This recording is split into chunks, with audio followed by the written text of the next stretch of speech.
నా ప్రియమైన దేశవాసులారా, నమస్కారం. మీ అందరినీ మరోసారి మన్ కీ బాత్ కార్యక్రమంలోకి ఆహ్వానిస్తున్నాను. ఈ మార్చి నెలలో ప్రపంచవ్యాప్తంగా గందరగోళ పరిస్థితులు ఏర్పడ్డాయి. మనకు గతంలోనూ కోవిడ్ పరిస్థితులు గుర్తున్నాయి. చాలా కాలం పాటు కోవిడ్ కారణంగా మనం ఎన్నో సమస్యలను ఎదుర్కొన్నాం. కరోనా సంకటకాలం నుంచి బయటపడ్డాక ప్రపంచం ప్రగతి దిశలో పురోగమిస్తుంది అని ఆశించాం. కానీ ప్రపంచంలోని వేరువేరు ప్రాంతాల్లో యుద్ధాలు, సంఘర్షణలు జరుగుతూ ఉన్నాయి. ప్రస్తుతం మన ఇరుగు పొరుగు ప్రాంతాల్లో ఒక నెల రోజులుగా యుద్ధం కొనసాగుతూ వస్తోంది. మన లక్షలాది దేశీయుల కుటుంబ సభ్యులు, బంధువులు ఆ దేశాల్లో నివసిస్తున్నారు.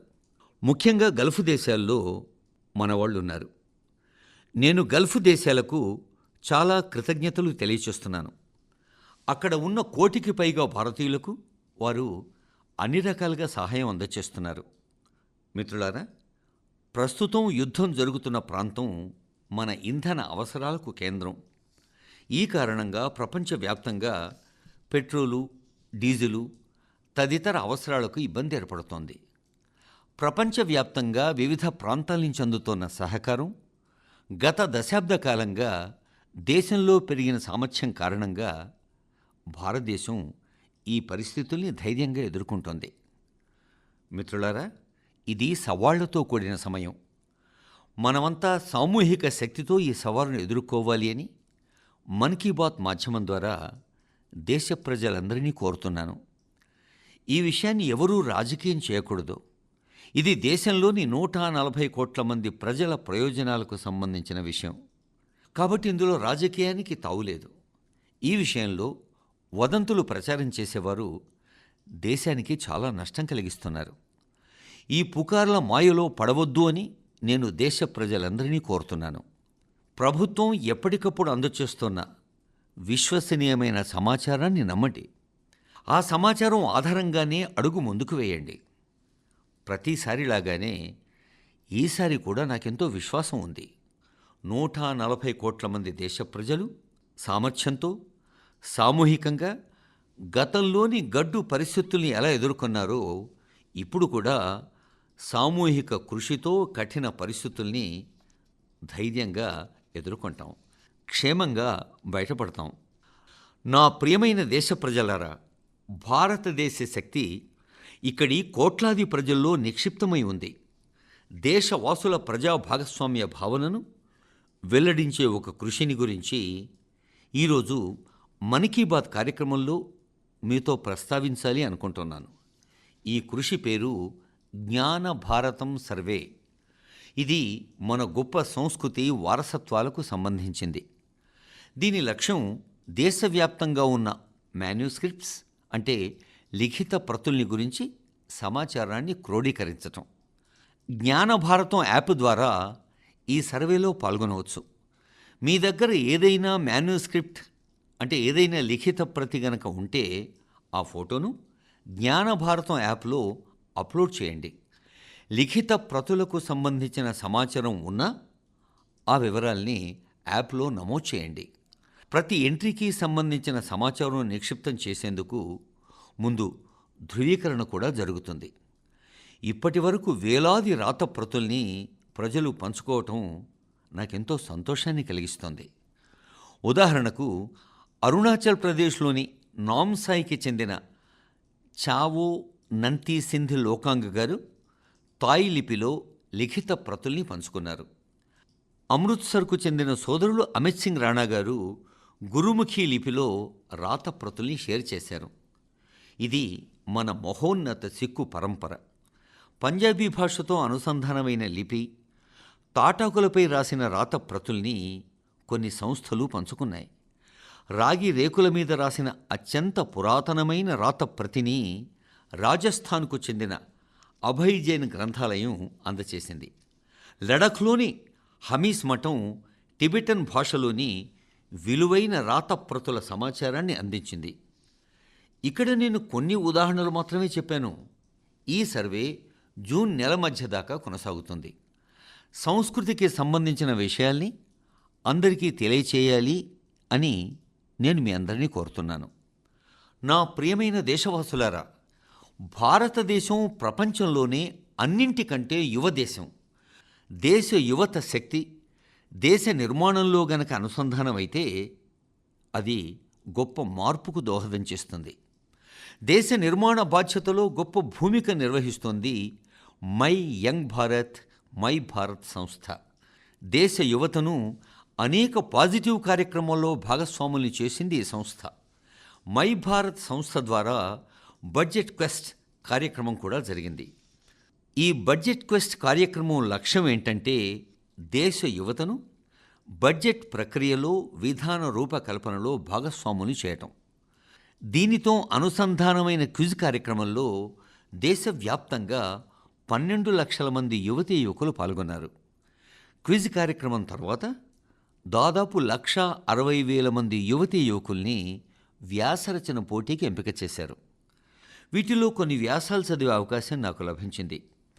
దేశ యువత దేశ వికాసంలో భాగస్వాములయ్యేందుకు ఎంత ఆసక్తితో ఉన్నారో ఈ వ్యాసాల ద్వారా నాకు బాగా తెలిసింది.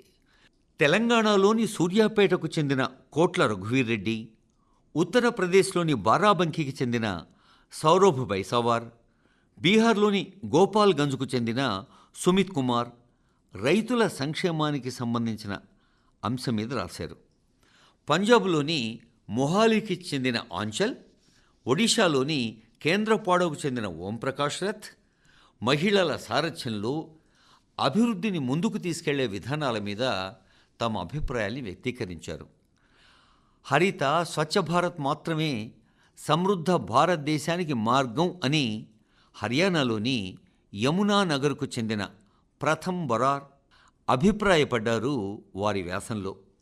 ఈ అభిప్రాయాలు వారి లోతైన ఆలోచన ధోరణులకు అద్దం పడతాయి. గ్రామీణ ప్రాంతాల్లో క్రీడలకు సంబంధించి ఎక్కువ కృషి జరగాలి అని ఢిల్లీకి చెందిన శంఖ్ గుప్తా రాశారు. మన యువమిత్రులు skill development, ease of doing business ఇలాంటి అంశాల మీద కూడా తమ అభిప్రాయాలు తెలియచేశారు. తమ అభిప్రాయాల్ని, ఆలోచనల్ని పంచుకున్న యువ మిత్రులందరినీ నేను అభినందిస్తున్నాను. ఈ అభిప్రాయాలు దేశాభివృద్ధిలో కీలక పాత్ర పోషిస్తాయి. నా ప్రియమైన దేశ ప్రజలారా, దేశవ్యాప్తంగా ఉన్న క్రికెట్ ఫ్యాన్స్ను ఈ నెల ఉల్లాస ఉత్సాహాలతో నింపింది. భారతదేశం T20 వరల్డ్ కప్లో చారిత్రాత్మక విజయం పొందటంతో దేశవ్యాప్తంగా ఎనలేని ఆనందం వ్యక్తమయ్యింది. మన టీం సాధించిన ఈ అద్భుత విజయం మనందరికీ గర్వకారణం. కర్ణాటకలోని హుబ్లీలో గత నెల చివరలో ఒక ఆసక్తికరమైన పోటీ జరిగింది. ఈ పోటీలో గెలిచి జమ్మూ కాశ్మీర్కు చెందిన క్రికెట్ జట్టు రంజీ ట్రోఫీ సాధించింది. సుమారు 7 దశాబ్దాల సుదీర్ఘ నిరీక్షణ తర్వాత ఈ జట్టు రంజీ ట్రోఫీ సాధించటం ఎంతో సంతోషించదగిన విషయం. ఈ అద్భుత విజయం క్రీడాకారులు ఎన్నో ఏళ్లపాటు సాగించిన కృషి ఫలితం. టీం కెప్టెన్ పారస్ డోగ్రా అద్భుతమైన నైపుణ్యాన్ని ప్రదర్శించారు. తమ నేతృత్వంలో సాధించిన ఈ విజయంలో వారు ముఖ్యమైన పాత్ర పోషించారు. రంజీ ట్రోఫీ సీజన్లో 60 వికెట్లు తీసిన యువ కాశ్మీరీ బౌలర్ ఆకిబ్ నబీ ప్రదర్శన గురించి ఈరోజు దేశం మొత్తం మాట్లాడుకుంటోంది.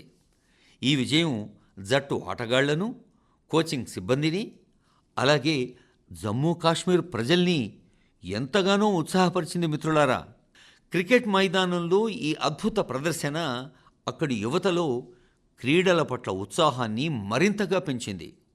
భవిష్యత్తులో ఇది ఇంకా చాలామందిని క్రీడల్లో పాల్గొనేందుకు ప్రేరేపిస్తుంది కూడా.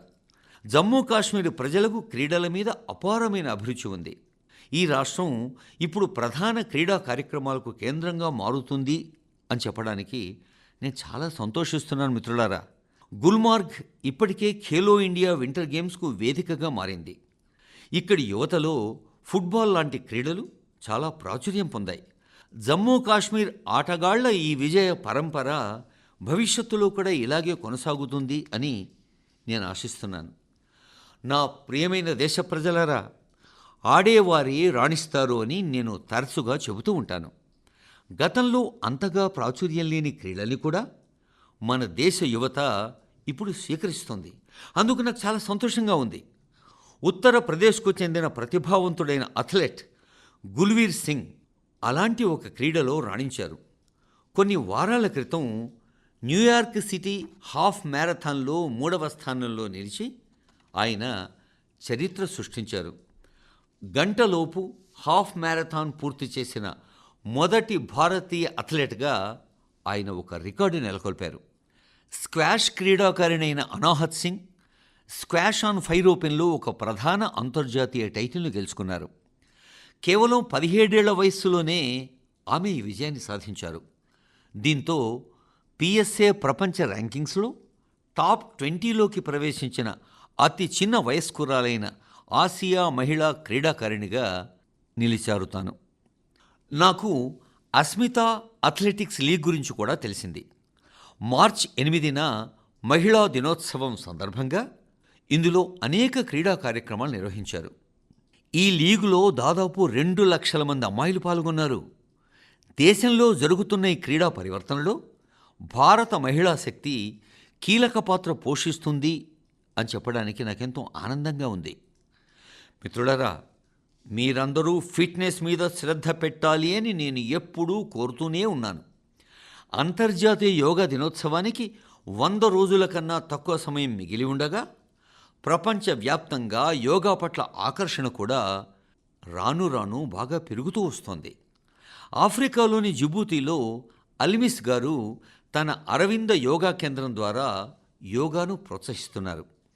ఇక్కడ అనేక ఇతర ప్రదేశాల్లో కూడా అల్మిస్ గారు ప్రజలకు యోగా నేర్పిస్తారు. ఇన్స్టాగ్రామ్ కంటెంట్ క్రియేటర్ యువరాజ్ దువా పోస్టుకు నేనిచ్చిన సమాధానం మీద మీలో చాలామంది స్పందించారు. చక్కెర వాడకాన్ని తగ్గించుకోవలసిందిగా తన తండ్రికి చెప్పమని ఆయన నేను కోరాను. నా అభ్యర్థన ఆయన తండ్రి మీద సానుకూల ప్రభావాన్ని చూపింది. అది నాకెంతో సంతోషంగా ఉంది. మీరందరూ కూడా చక్కెర వాడకాన్ని తగ్గించండి అని నా వినతి. నేను ఇంతకుముందే చెప్పినట్టు మనం వంట నూనె వాడకాన్ని కూడా 10% తగ్గించుకోవాలి. ఈ చిన్న చిన్న ప్రయత్నాలే చాలు. మనం ఊబకాయం వల్ల వచ్చే ఇతర సమస్యలు, జీవన శైలి సంబంధిత వ్యాధుల్ని దూరంగా ఉంచగలం. నా ప్రియమైన దేశ ప్రజలారా, అభ్యాసము కూసు విద్య అని లోకోక్తి. అంటే అభ్యాసం చేసిన కొద్దీ జ్ఞానం వికసిస్తుంది అని అర్థం. నిరంతర సాధన మనుషుల్ని పరిపూర్ణులుగా చేస్తుంది. ప్రజలు చురుగ్గా పాల్గొన్నప్పుడు ఎక్కువగా నేర్చుకుంటారు. నేను బెంగళూరులో ఒక విశిష్టమైన విద్యా కార్యక్రమాన్ని గురించి తెలుసుకున్నాను. ఒక బృందం ప్రయోగ్ ఇన్స్టిట్యూట్ ఆఫ్ ఎడ్యుకేషన్ రీసెర్చ్ అనే పేరిట ఒక సంస్థ నిర్వహిస్తోంది. ఈ బృందం పరిశోధన ప్రాజెక్టుల మీద ప్రత్యేక దృష్టి పెడుతుంది. వారు పాఠశాల స్థాయిలో విజ్ఞాన శాస్త్ర విద్యను ప్రాచుర్యంలోకి తెచ్చేందుకు కృషి చేస్తూనే ఉన్నారు. వారు అన్వేషణ అన్న ప్రయోగాన్ని నిర్వహించారు కూడా. ఇది 9 నుంచి 12 తరగతుల విద్యార్థులకు రసాయన శాస్త్రం, భూశాస్త్రం, ఆరోగ్యం లాంటి రంగాల్లో కొత్త ఆవిష్కరణలు చేసే అవకాశాన్ని అందిస్తుంది. ఇది విద్యార్థులకు విలువైన పరిశోధన అనుభవాన్ని ఇస్తుంది కూడా. వారి ప్రాజెక్టుల్ని ప్రచురించేందుకు ఒక వేదిక కూడా అందిస్తుంది. మిత్రులారా, మనం పరీక్షల గురించి చర్చిస్తూ ఉన్నప్పుడు కొంతమంది విద్యార్థులు తాము సైన్స్ చదవాలి అనుకుంటున్నామని, కానీ ఆ విషయంలో భయపడుతున్నామని నాతో చెప్పారు. ఈ దిశగా ప్రయోగ బృందం చేస్తున్న ప్రయత్నాలు ప్రశంసనీయాలు. ఈ కార్యక్రమం విద్యార్థులకు విజ్ఞాన శాస్త్రంతో మమేకమై ఏదైనా విషయాన్ని ప్రాక్టికల్గా ప్రదర్శించే అవకాశాన్ని ఇస్తుంది. మనం ఏదైనా ప్రయత్నించినప్పుడు సహజంగానే మనలో ఉత్సాహం, ఆసక్తి రెట్టింపవుతాయి కదా.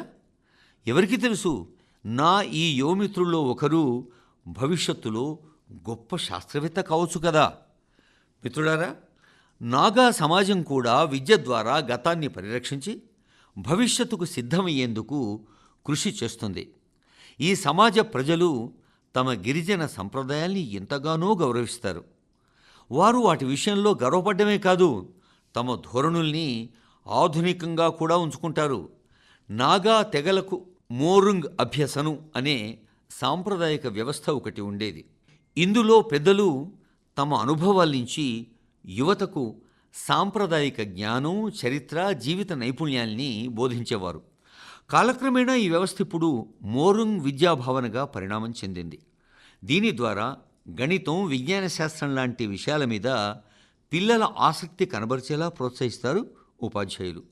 ఇందులో సమాజంలోని పెద్దలు వారికి కథలు, జానపద గీతాలు, సంప్రదాయ ఆటలతో పాటు జీవిత నైపుణ్యాన్ని కూడా బోధిస్తారు. ఈ విధంగా మన నాగాలాండ్ తన సాంస్కృతిక వారసత్వాన్ని సురక్షితంగా ఉంచుకుంటూనే పిల్లల విద్యను ముందుకు తీసుకెళ్తోంది. మీ ప్రాంతాల్లో ఇలాంటి ప్రయత్నాల గురించి మీకేమైనా తెలిస్తే నాతో తప్పకుండా పంచుకోండి.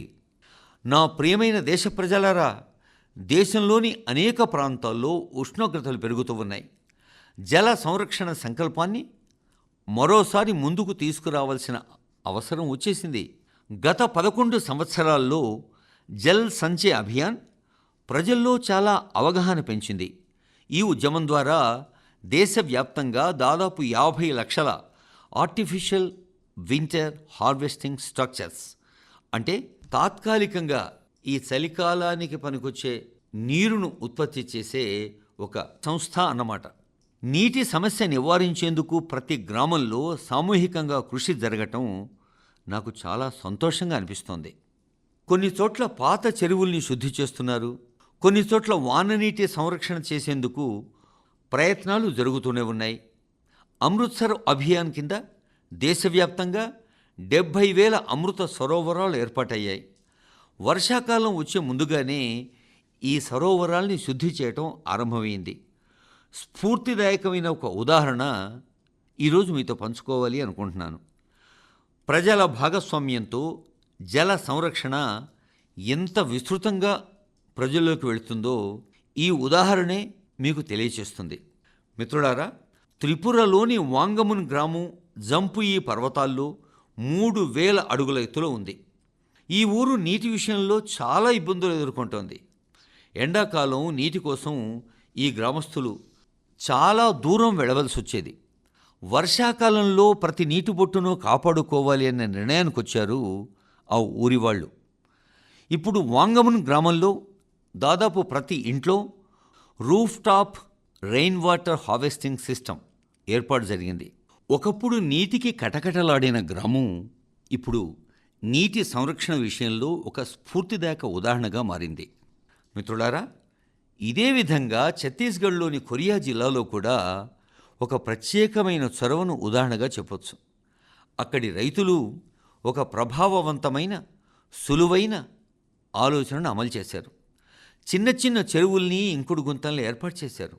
వీటి కారణంగా వాననీరు పొలాల్లోనే నిలిచే విధంగా చూశారు. పొలాల్లో నిలిచిన వాననీరు నెమ్మదిగా అక్కడి భూమిలోకి ఇంకిపోయేది. ఆ ప్రాంతంలోని 1,200కు పైగా రైతులు ఈ విధానాన్ని పాటించారు. ఇప్పుడు గ్రామంలోని భూగర్భ జలమట్టం మెరుగుపడింది. ఇదే విధంగా తెలంగాణలోని మంచిర్యాల జిల్లా ముదిగుంట గ్రామంలో కూడా ప్రజలు సంఘటితంగా ఉండి నీటి సమస్యను దూరం చేసుకున్నారు. ఈ గ్రామంలోని 400కు పైగా కుటుంబాల వారు ఇంకుడు గుంతలను ఏర్పాటు చేసుకున్నారు. వారు నీటి సంరక్షణను ప్రజా ఉద్యమంగా మార్చారు. దీంతో భూగర్భ జలమట్టం మెరుగుపడింది. అంతేకాకుండా కలుషిత నీటి వల్ల కలిగే వ్యాధులు కూడా గణనీయంగా తగ్గాయి.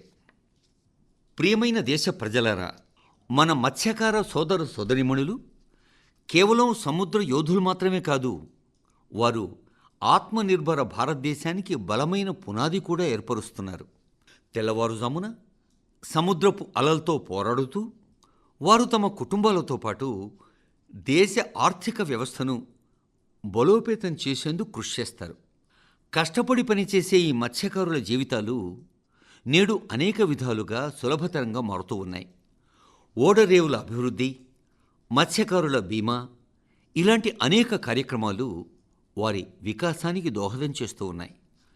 సముద్రంలో వారి కార్యకలాపాల మీద వాతావరణ పరిస్థితుల ప్రభావం ఎంతో ఉంటుందని మనకు బాగా తెలుసు. ఈ విషయాన్ని దృష్టిలో పెట్టుకుని వారికి సాంకేతికత ద్వారా పూర్తి సహకారం లభిస్తుంది. ఇప్పుడు ఇలాంటి ప్రయత్నాలు మన మత్స్యరంగాన్ని సుసంపన్నం చేయటమే కాకుండా నూతన ఆవిష్కరణల స్ఫూర్తిని కూడా నింపుతూ ఉన్నందుకు నేనెంతో సంతోషిస్తున్నాను. నేడు ఫిషరీస్, సీవీడ్, మత్స్య, సముద్రపు నాచు రంగాల్లో కొత్త కొత్త ఆవిష్కరణలు జరుగుతూ ఉన్నాయి. మన మత్స్యకార సోదర సోదరీమణులు స్వయం సమృద్ధి సాధిస్తున్నారు. ఒడిషాలోని సంబల్పూర్కు చెందిన సుజాత భూయాన్ ఒక గృహిణి. ఆమె వినూత్నంగా ఏదైనా పనిచేసి తన కుటుంబానికి మరింత సాయం చేయాలి అనుకుంది. అందుకే కొన్నేళ్ల క్రితం ఆమె హీరాకుడ్ జలాశయంలో చేపల పెంపకాన్ని ఆరంభించింది. మొదట అంత సులభంగా గడవలేదు.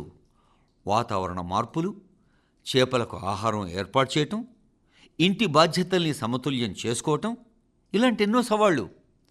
కానీ తన సంకల్పం ఏమాత్రం చెక్కు చెదరలే సోదరులారా. కేవలం 2-3 సంవత్సరాల్లోనే ఆమె తన ప్రయత్నాన్ని ఒక విజయవంతమైన వ్యాపారంగా మార్చగలిగారు. నేడు ఆమె విజయం తన సమాజంలోని మహిళలకు ఒక నవీన ఆశాకిరణం. మిత్రులారా, లక్షద్వీప్లోని మినీకాయకు చెందిన హావ్వా గుల్జార్ గారి కథ మన తల్లులు సోదరీమణుల అద్భుతమైన సంకల్ప బలం ఎంత గట్టిదో తెలియచేసే కథ ఇది. ఆమె ఒక చేపల ప్రాసెసింగ్ యూనిట్ నడిపేవారు.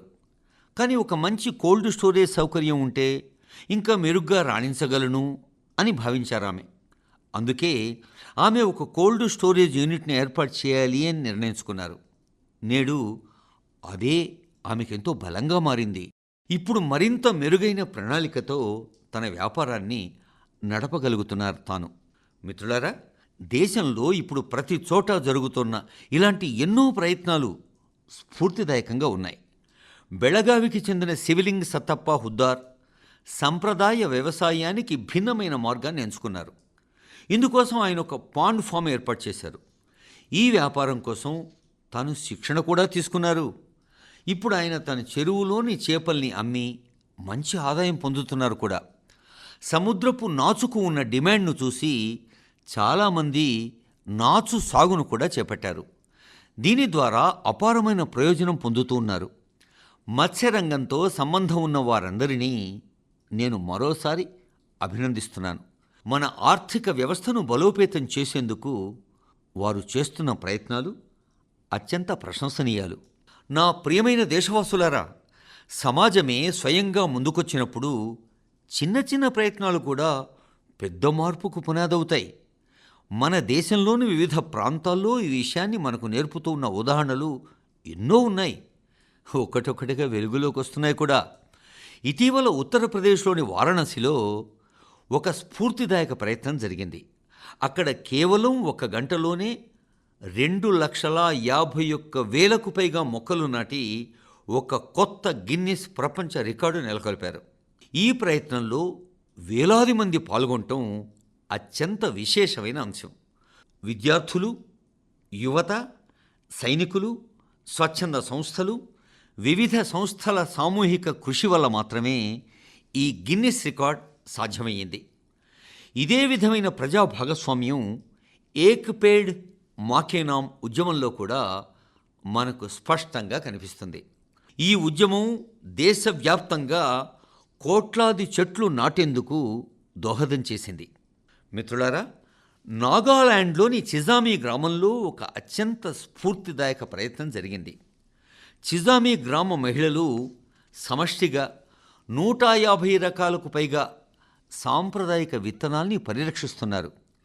ఈ విత్తనాల్ని ఆ ఊరి మహిళలు తాముగా నడుపుతోన్న ఒక కమ్యూనిటీ సీడ్ బ్యాంకులో భద్రపరుస్తున్నారు. వీటిల్లో వరి, జొన్న, మొక్కజొన్న, పప్పుధాన్యాలు, కూరగాయలు, వివిధ రకాల మూలికలు ఉన్నాయి. జ్ఞానాన్ని పరిరక్షించి సంప్రదాయాలను సజీవంగా ఉంచి భవిష్యత్ తరాలకు బలమైన పునాది వేసే ఒక అద్భుత ప్రయత్నం ఇది. మిత్రులారా, ప్రపంచం వాతావరణ మార్పుల్లాంటి సవాళ్లను ఎదుర్కొంటున్న ఈ తరుణంలో పరిష్కారాలు ఎప్పుడూ దూరంగా ఉండవు అని ఇలాంటి ప్రయత్నాలు మనకు చూపిస్తూ ఉంటాయి. కొన్నిసార్లు మన సొంత సాంప్రదాయిక జ్ఞానం, సామూహిక ప్రయత్నాలే మనకు మరింత ముందుకు సాగేందుకు బలమైన ఉత్సాహాన్ని ఇస్తాయి, మార్గాన్ని చూపిస్తాయి. నా ప్రియమైన దేశవాసులారా, ఈరోజు మీరు ఏ నగరాన్ని సందర్శించినా ఖచ్చితంగా ఒక మార్పును గమనిస్తారు. పెద్ద సంఖ్యలో ఇళ్ల పైకప్పుల మీద సోలార్ ప్యానెళ్లు ఏర్పాటు చేసి ఉండటాన్ని మీరు చూస్తారు. కొన్నేళ్ల క్రితం ఈ సోలార్ ప్యానెళ్లు కొన్ని ఇళ్ల మీద మాత్రమే కనిపించేవి. పిఎం సూర్యఘర్ ముఫ్త్ బిజిలీ యోజన ఈ పథకం ప్రభావం దేశంలోని ప్రతి మూలలో స్పష్టంగా కనిపిస్తోంది. ఈ పథకం కారణంగా గుజరాత్లోని సురేంద్రనగర్ జిల్లాకు చెందిన పాయల్ ముంజుపారా జీవితం ఒక పెద్ద మార్పును చూసింది. ఆమె సౌర విద్యుత్తు సాంకేతికతలో శిక్షణ పొంది 4 నెలల సోలార్ పీవీ టెక్నీషియన్ కోర్స్ పూర్తి చేశారు. ఇప్పుడు తాను నైపుణ్యం ఉన్న సోలార్ టెక్నీషియన్గా మారారు. పాయల్ ప్రస్తుతం ఒక సోలార్ పారిశ్రామికవేత్త. ఎంత పేరు సంపాదించుకుంటున్నారో. ఆమె సమీప జిల్లాల్లో సోలార్ రూఫ్టాప్ ఇన్స్టాలేషన్ పనిచేస్తూ ప్రతి నెల ₹1000 సంపాదిస్తున్నారు. మిత్రులారా, మీరట్కు చెందిన అరుణ్ కుమార్ కూడా తన ప్రాంతంలో శక్తి వనరుల దాతగా మారారు. ఢిల్లీలో జరిగిన కార్యక్రమంలో అరుణ్ కుమార్ పాల్గొని తన అనుభవాన్ని పంచుకున్నారు. విద్యుత్తు బిల్లును తగ్గించుకోవటమే కాదు, తాను విద్యుత్ శక్తిని అమ్ముతున్నట్టు ఆయన తెలియచేశారు. మిత్రులారా, జైపూర్కు చెందిన మురళీధర్ విజయం కూడా ఇలాంటిదే. మొదట్లో ఆయన పొలంలో డీజిల్ పంపు వాడేవారు. దీనివల్ల ప్రతి ఏటా వేలాది రూపాయల డబ్బు ఖర్చయ్యేది. సహజం కదా. సోలార్ పంప్ ఏర్పాటు తర్వాత ఆయన పొలం రూపురేఖలు మారిపోయాయి. ఇప్పుడు ఆయనకి ఇంధనం గురించి ఆలోచనే లేదు.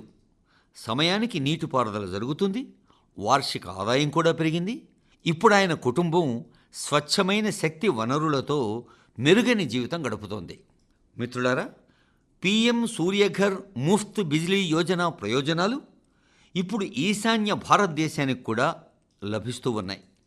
త్రిపురలోని రియాంగ్ ఆదివాసీ తెగవారు వారు నివాసం ఉండే కొన్ని గ్రామాల్లో విద్యుత్ సమస్య ఎదుర్కొనేవాళ్ళు. ఇప్పుడు సోలార్ మినీ గ్రిడ్ కారణంగా అక్కడి గ్రామాలన్నీ వెలిగిపోతూ ఉన్నాయి. ఇప్పుడు అక్కడి పిల్లలు సాయంత్రం తర్వాత కూడా చదువుకుంటున్నారు. ప్రజలు మొబైల్ ఛార్జింగ్ సులభంగా చేసుకోగలుగుతున్నారు. ఆ గ్రామాల సామాజిక జీవన విధానమే మారిపోయింది. మిత్రులారా, దేశంలో సౌర శక్తికి సంబంధించి ఇలాంటి అనేక ఉదాహరణలు ఉన్నాయి. ఈ విప్లవంలో మీరు కూడా పాలుపంచుకోండి. ఇతరులను కూడా భాగస్వాముల్ని చేయండి. నా ప్రియమైన దేశ ప్రజలారా, మన్ కీ బాత్ కార్యక్రమం కోసం ప్రతి నెల దేశంలోని వివిధ ప్రాంతాల నుంచి అనేక సందేశాలు అందుతూ ఉన్నాయి. సుదూర ప్రాంతాల్లోని ప్రజలు ఈ కార్యక్రమాన్ని ఎంత ఆసక్తిగా వింటారో ఈ సందేశాలను బట్టే నాకు తెలుస్తోంది. మన్ కీ బాత్ కేవలం ఒక కార్యక్రమం కాదు, మన మధ్య జరిగే సంభాషణ అని అనిపిస్తోంది. మీ సందేశాలు చదువుతున్నప్పుడు మీ ఆలోచనలు, మీ అనుభవాలు ఈ మన్ కీ బాత్ కార్యక్రమాన్ని మెరుగుపరిచేందుకు స్ఫూర్తిగా నిలుస్తూ ఉన్నాయి. స్ఫూర్తిగా నిలుస్తాయి కూడా. మీ ప్రాంతంలోని ప్రేరణాత్మక గాథల్ని మీరు ఎప్పటికప్పుడు నాతో పంచుకుంటూ ఉండండి మిత్రులారా. మీరు చేసే ఈ చిన్న ప్రయత్నమే మరొకరి జీవితంలో పెద్ద మార్పును తీసుకురావచ్చు. మరొకరు ముందడుగు వేసేందుకు ప్రేరణ కావచ్చు. రేడియోకు ఉన్న అసలైన శక్తి ఇదే మిత్రులారా. దేశంలోని వేర్వేరు ప్రాంతాల ప్రజల ఆలోచనల్ని, భావాలను, ఉద్దేశాలను రేడియో అద్భుతంగా అనుసంధానం చేస్తుంది. వచ్చే నెల మళ్ళీ కలుద్దాం. మనం ముందంజ వేసేందుకు కొత్త శక్తిని ఇచ్చే ప్రేరణాత్మక వ్యక్తిత్వాలతో, స్ఫూర్తిదాయక గాథలతో మళ్ళీ కలుద్దాం. అప్పటిదాకా మీరు జాగ్రత్తగా ఉండండి. మీ కుటుంబాన్ని జాగ్రత్తగా చూసుకోండి. ఆరోగ్యంగా ఉండండి. సంతోషంగా ఉండండి. చాలా చాలా ధన్యవాదాలు మిత్రులారా.